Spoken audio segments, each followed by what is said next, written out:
Zdravството за секого, за пациентите, секогаш ќе бидат на прво место. Така велеа за пациентите. Пациентите ќе биде секогаш на прво место. А што ни се случува денеска?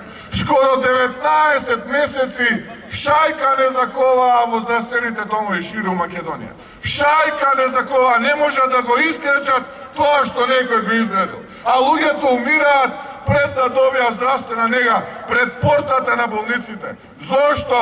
Затоа што не се привилегирани како овие од оваа влада.